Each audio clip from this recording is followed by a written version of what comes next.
ম্যাচটা ছিল শেফিল্ড ইউনাইটেডের জন্য মহা গুরুত্বপূর্ণ।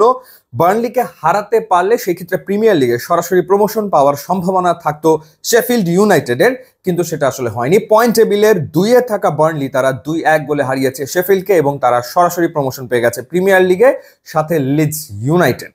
তো এই ম্যাচটা আসলে শেফিল্ড ইউনাইটেডের প্লেয়ারদের জন্য প্রচন্ড রকমের প্রেশার ম্যাচ ছিল, কোনো সন্দেহ এ ব্যাপারে নাই।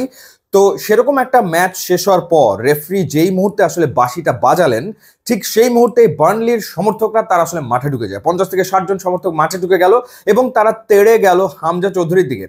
এমন না যে শেফিল্ড ইউনাইটেডের অন্যান্য প্লেয়ারদের দিকেও তারা তেড়ে গেছে, অঙ্গভঙ্গি করেছে, বাজে কথা বলেছে।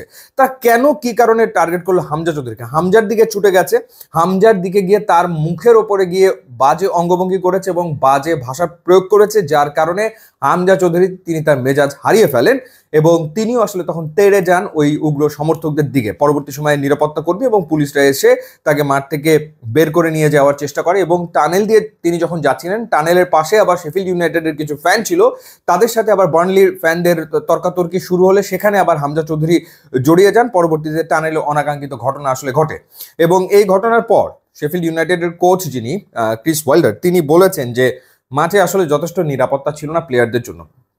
যথার্থ বলেছেন, কারণ টার্ফ মুরে আমরা যেটা দেখলাম যে প্লেয়ারদের এত কাছে কিভাবে করে সমর্থকরা আসলে চলে যায়, একদম এত কাছে গিয়ে তারা যাতা বলছে, যাতা আচরণ করছে, সেটা আসলে কেমন করে হয়? তো সেই ঘটনাটা আসলে ঘটেছে কারণ ওই যে বার্নলি তারা প্রিমিয়ার লিগে চলে গেছে, সেই উদযাপন করতে গিয়ে তারা মাঠে ঢুকে টার্গেট করে ফেলে আসলে হামজা চৌধুরীকে। কি কারণে তারা অসন্তুষ্ট হামজার ব্যাপারে সেটা আসলে তো বোধগম্য হয় না, কিন্তু আমরা যতটা হামজাকে দেখেছি যখন তিনি বাংলাদেশে এসছেন, তিনি যতটা নম্র, ডাউন টু আর্থ, যেভাবে মানুষের সাথে মেশেন, যেই ছবি তুলতে চায় তার সাথেই ছবি তুলেছেন, সবার সাথে কথা বলেছেন, তার আন্তরিকতার কোনো অভাব আমরা দেখিনি।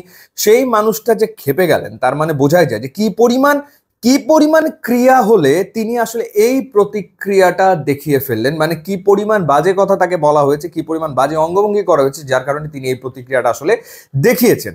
তো যাই হোক, এখন বিষয়টা হলো যে শেফিল্ড ইউনাইটেডের কি প্রিমিয়ার লিগে খেলার সম্ভাবনা আছে কিনা? দুটো দল সরাসরি প্রমোশন পেয়ে গেছে, লিডস ইউনাইটেড এবং একই সাথে হচ্ছে বার্নলি। শেফিল্ডের এখনো সম্ভাবনা রয়েছে, সেক্ষেত্রে প্লে অফে তাদের দুটো ম্যাচ ডেফিনেটলি জিততে হবে। এখন পয়েন্ট টেবিলে 3 থেকে 6 এই 4টা দলের ভেতরে প্লে অফ হবে এবং সেই প্লে অফ থেকে আরও একটা দল প্রিমিয়ার লিগে খেলার সুযোগ পাবে। তো শেফিল্ডের সেই সম্ভাবনা ডেফিনেটলি এখনো আছে।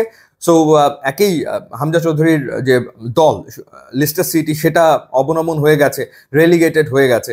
সো এরপরে আবার এখন শেফিল্ড ইউনাইটেড, তারা খেলতে পারবে কি পারবে না, প্রিমিয়ার লিগ অনিশ্চিত। তো এরকম একটা সময় আসলে এমনি মানসিক চাপে থাকাটা হামজা চৌধুরীর জন্য খুব স্বাভাবিক ব্যাপার। এর ওপরে বার্নলি ফ্যানরা যেটা করেছে সেই কারণেই আসলে হামজা এই প্রতিক্রিয়াটা দেখিয়েছে বলে মনে হয়। কিন্তু এখনো শেফিল্ড ইউনাইটেডের কিন্তু প্রিমিয়ার লিগে খেলার সম্ভাবনা রয়েছে। ইউটিউব, ইনস্টাগ্রাম লিঙ্ক আছে, আপনারা যোগ দিলে খুবই খুশি হবে। And thanks for watching.